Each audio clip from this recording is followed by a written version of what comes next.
Capítulo 2. Lição 2.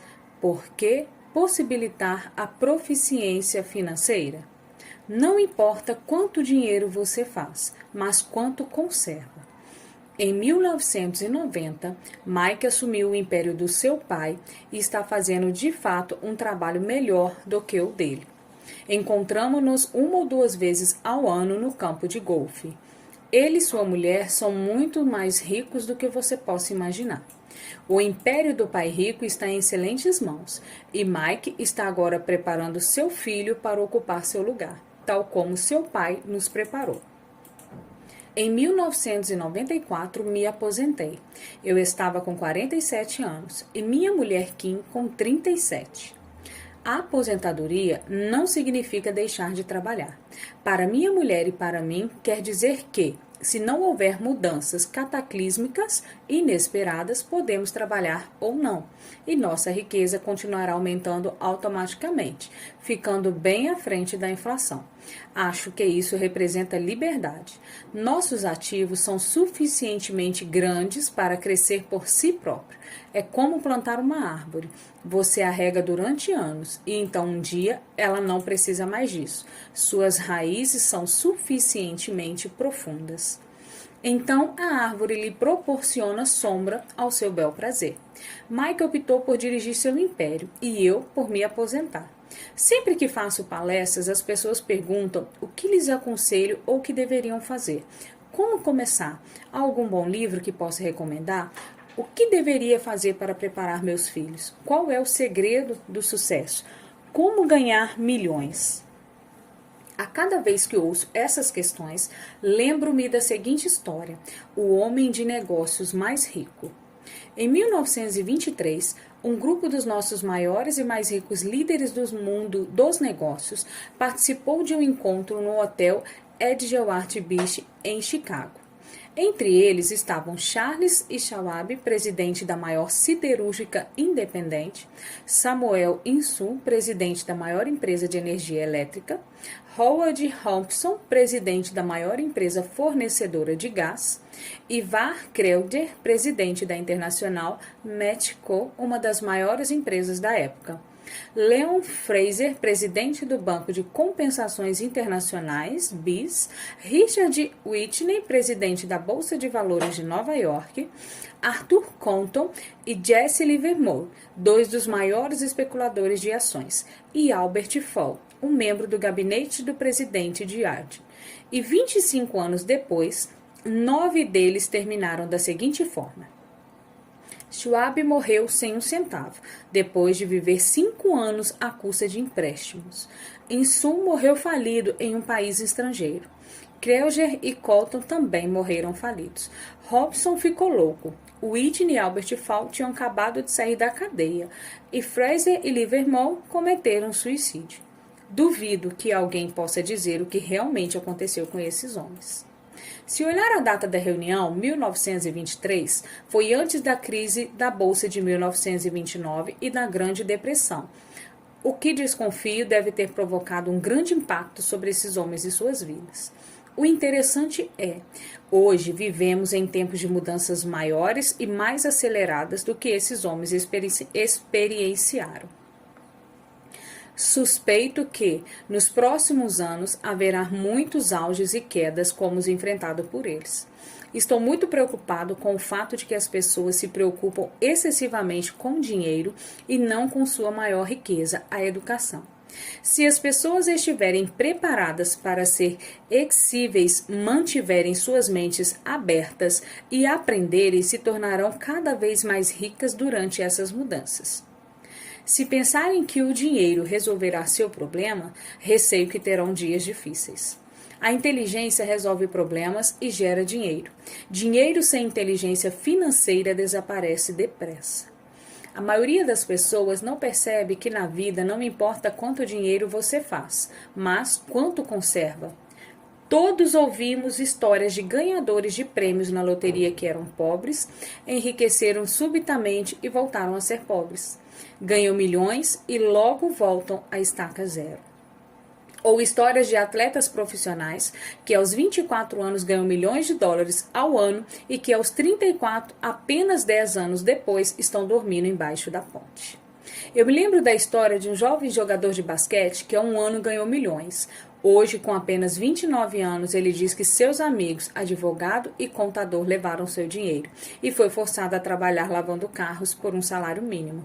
Ele foi demitido do Lava Jato porque se recusou a tirar o seu anel de campeão enquanto lavava os carros. Sua história virou notícia em rede nacional, com ele apelando contra a rescisão, alegando dificuldades e discriminação. Argumentava que o anel era tudo que tinha e que se fosse forçado a tirá-lo, se sentiria despedaçado. Conheço muitas pessoas que se tornaram milionárias instantaneamente.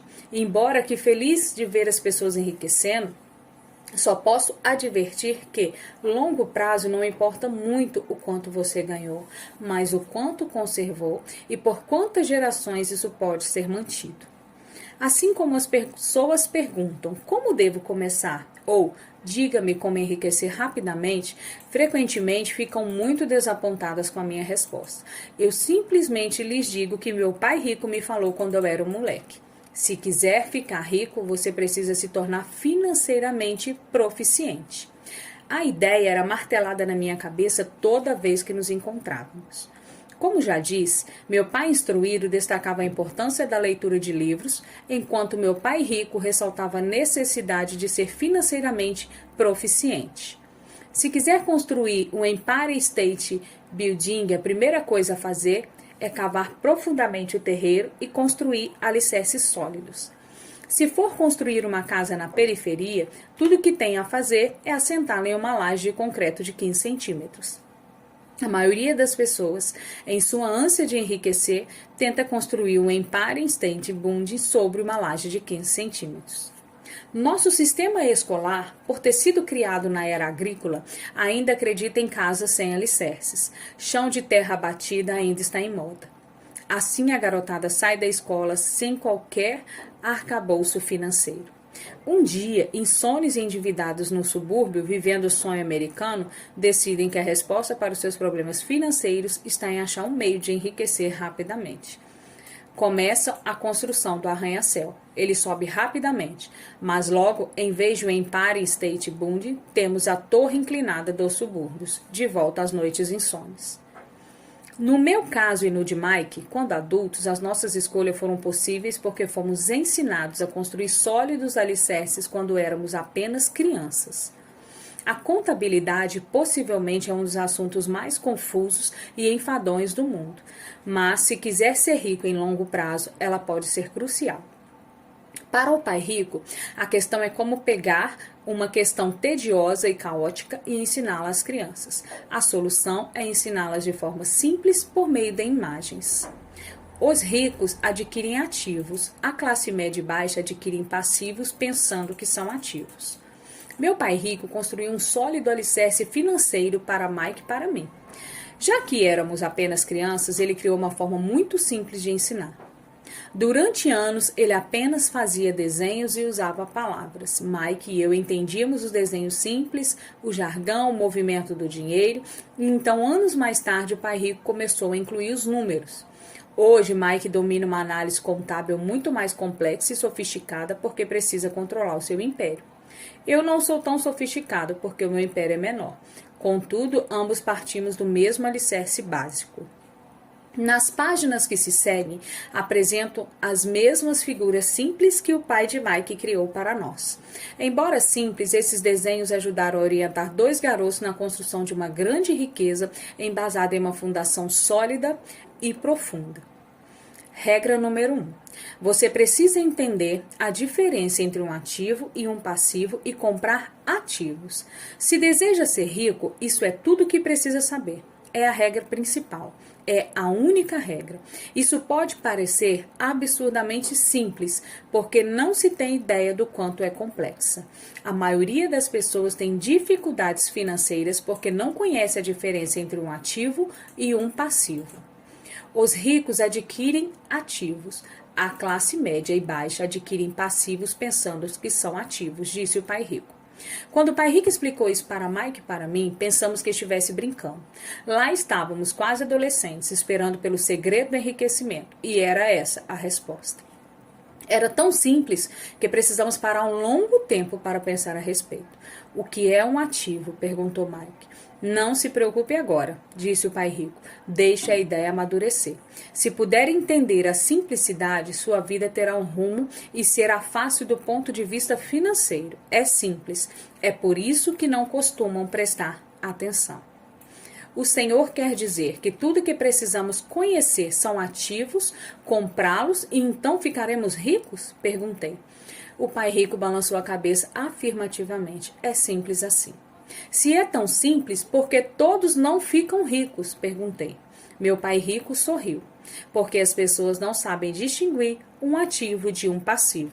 Lembro-me de ter perguntado como os adultos podem ser tão ignorantes. Se é tão simples, tão importante, por que todo mundo não procura descobrir a diferença? O pai Rico levou apenas alguns minutos para explicar o que era ativo e passivo. Já adulto, tive dificuldade em explicar isso a outros adultos. A simplicidade da ideia escapa aos adultos porque eles foram educados de maneira diferente. Eles foram ensinados por outros profissionais instruídos como banqueiros, contadores, agentes imobiliários, planejadores financeiros e assim por diante. A dificuldade está em levar os adultos a desaprender ou torná-los outra vez crianças. Um adulto inteligente frequentemente se sente diminuído ao prestar atenção em definições simplistas. O que provoca a confusão? Ou como algo tão simples pode parecer tão enrolado? Por que alguém compraria um ativo que na verdade era um passivo? A resposta se fundamenta na instrução básica. Um ativo coloca dinheiro no meu bolso, um passivo o tira. O que define se algo é um ativo ou um passivo não são as palavras. De fato, se quiser ficar realmente confuso, procure as palavras ativo e passivo no dicionário. Sei que um contador pode achar boa a definição, porém, a pessoa mediana não faz sentido. E nós, adultos, muitas vezes somos orgulhosos demais para admitir que algo não faz sentido. Quando éramos garotos, o pai Rico falava: o que define um ativo não são as palavras, mas os números. E se não puder entendê-los, você não pode distinguir um ativo de um buraco no chão. Na contabilidade, dizia o pai Rico, não importa os números, mas os que eles contam, assim como palavras. Elas não importam, mas sim as histórias que elas nos contam. Aprender, desaprender, reaprender.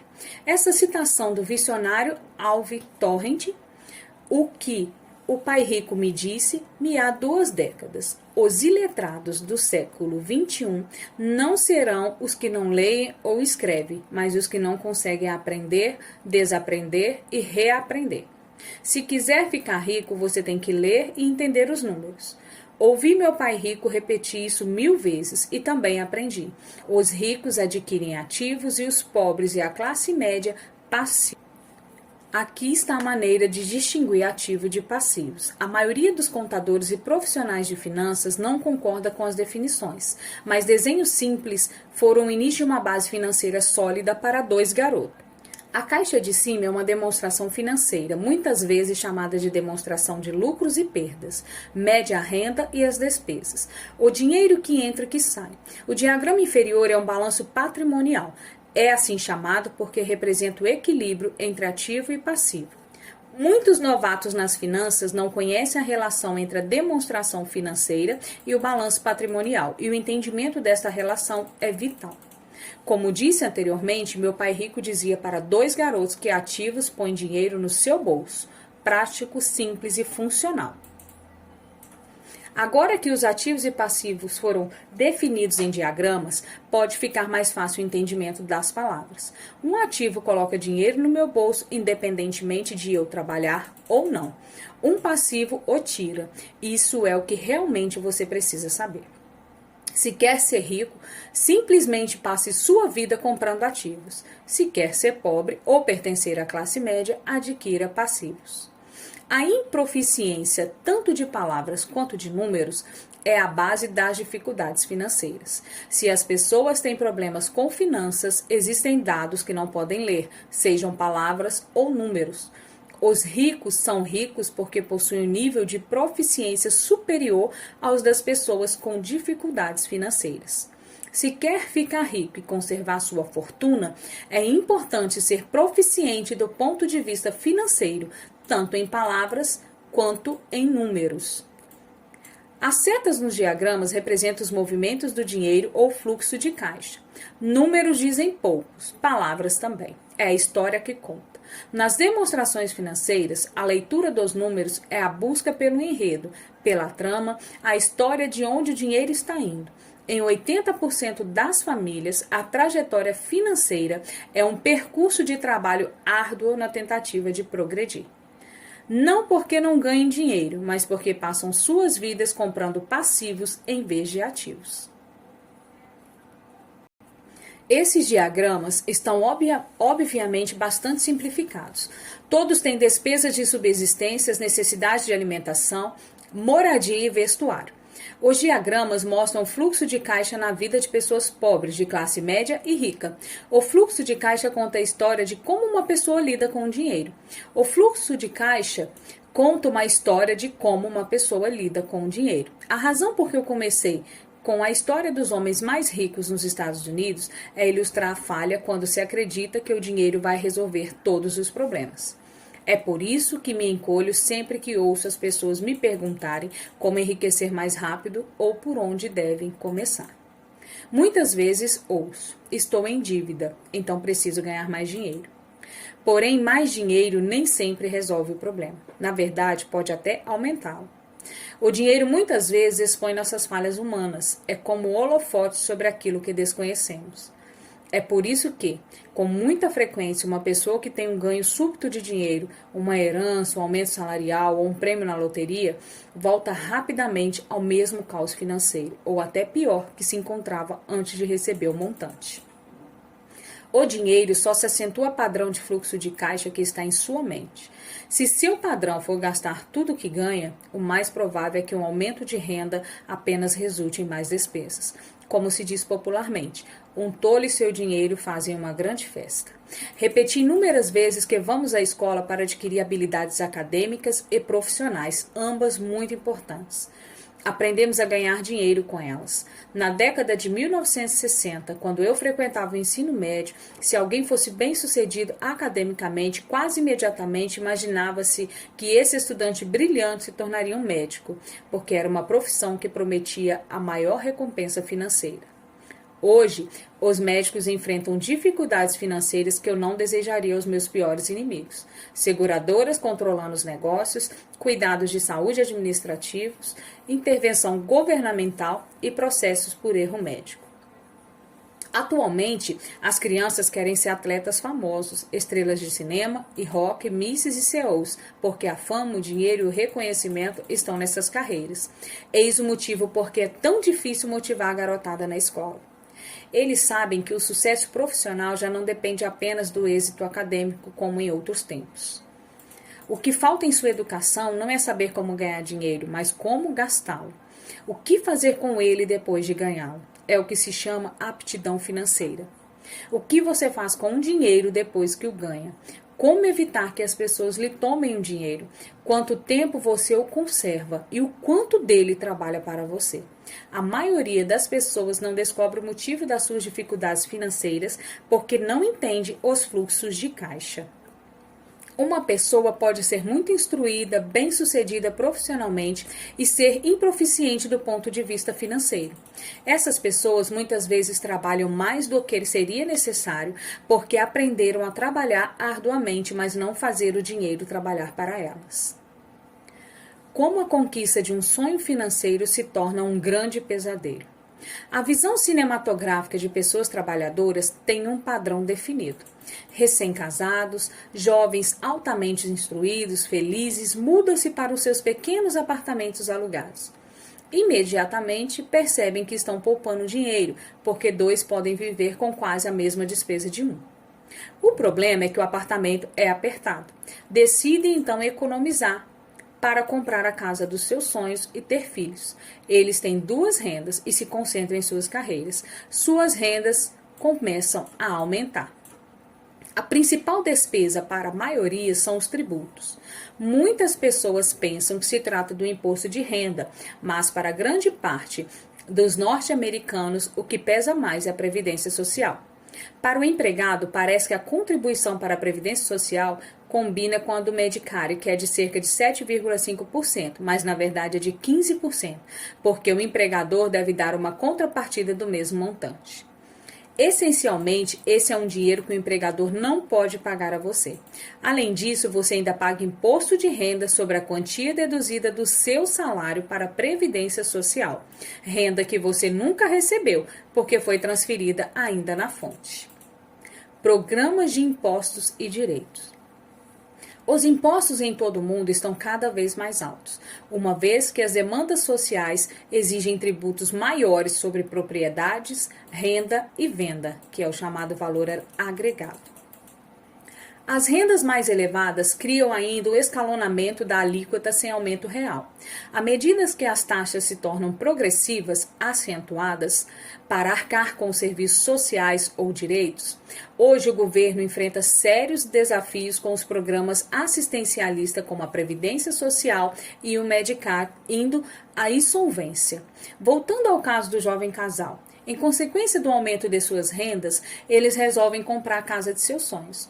Uma vez adquirida através de financiamento, eles pagam um novo imposto, o chamado imposto sobre a propriedade. Então, eles compram um carro novo, novos móveis e novos eletrodomésticos para montar um novo lar. E, de repente, acordam e a coluna dos passivos está atulhada de dívidas do financiamento imobiliário e do cartão de crédito. Os seus passivos cresceram. Dívida do cartão de crédito. Com base nas estatísticas de 2016, hoje a dívida do cartão de crédito está mais alta do que nunca nos Estados Unidos. 779 bilhões. São todas as dívidas ruins ou boas. Sabe a diferença? Agora, eles estão aprisionados na corrida dos ratos. Logo chega o primeiro filho e eles trabalham ainda mais. O processo se repete. Mais dinheiro e mais impostos, o chamado escalonamento da alíquota sem aumento real. Um cartão de crédito chega pelo correio. Eles o utilizam até estourar o limite. Uma financeira telefona e diz que seu maior ativo, sua casa, teve seu valor aumentado. A empresa oferece um refinanciamento imobiliário para quitar as dívidas, porque sua ficha é tão boa e ele lhe diz que o mais inteligente a fazer é zerar os altos juros do consumo liquidando seu débito junto ao cartão de crédito. E, além de tudo, os juros pagos sobre o financiamento imobiliário podem ser deduzidos do imposto de renda. Eles aceitam e zeram os débitos de seus cartões de créditos onerados pelos elevados juros ao consumidor. Suspiram aliviados. A dívida com o cartão de crédito está encerrada. Agora, suas dívidas de consumo estão somadas ao financiamento de sua casa própria. As prestações mensais são reduzidas porque ampliar o financiamento para 30 anos é o melhor a fazer. O vizinho os convida para ir às compras. A liquidação do Memorial Day está começando. Eles prometem a si mesmos que só vão olhar as vitrines, mas levam o cartão de crédito só por desencargo de consciência. Encontro esse jovem casal toda hora. Seus nomes mudam, mas seu dilema financeiro é o mesmo. Eles vão às minhas palestras para ouvir o que tenho a dizer. Perguntam-me, o senhor pode nos dizer como ganhar mais dinheiro? Eles nem sabem que o problema está na forma que escolheram gastar o dinheiro que têm. São prejudicados por sua improficiência financeira e por não entenderem a diferença entre um ativo e um passivo. Os problemas financeiros das pessoas não são resolvidos com mais dinheiro, mas com inteligência.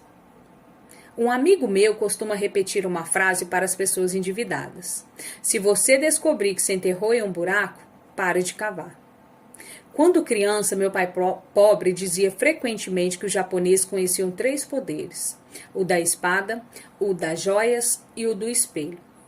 A espada simboliza o poder das armas. Os Estados Unidos têm gastado trilhões de dólares em armamento e por isso são a presença militar suprema do mundo. As joias representam o poder do dinheiro. Há uma certa verdade no ditado: lembre-se da regra de ouro. Quem tem o ouro faz as regras. O espelho significa o poder do autoconhecimento.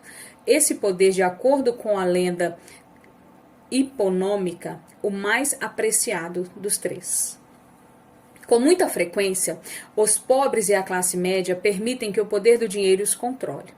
Ao simplesmente acordar e trabalhar mais arduamente, deixando de perguntar a si mesmo se isso tem sentido, dão um tiro no próprio pé na hora em que saem de casa todos os dias.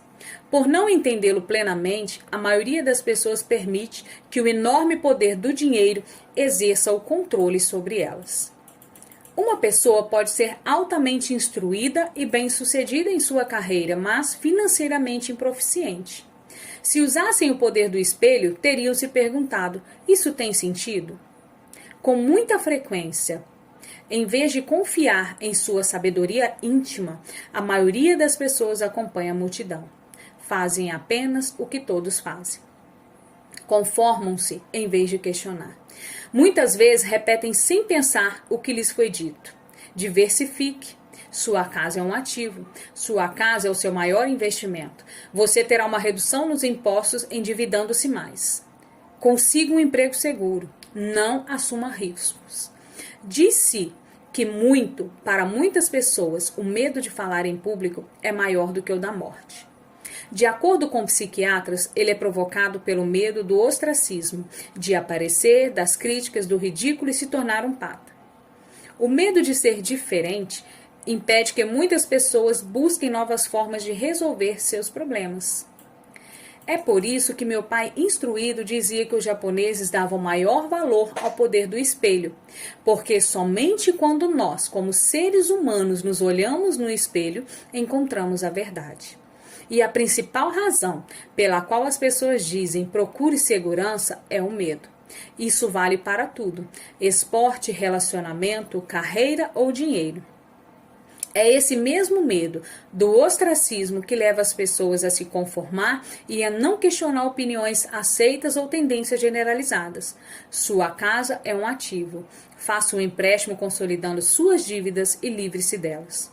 Trabalhe com mais afinco. É uma promoção. Algum dia chego à vice-presidência. Poupe. Quando tiver um aumento, vou comprar uma casa maior. Fundos mútuos são seguros. Muitos dos grandes problemas financeiros são causados pelo desejo de se acompanhar a maioria e não querer ficar atrás do vizinho. Ocasionalmente, todos nós precisamos nos olhar no espelho e seguir nossa sabedoria interior e não nossos medos.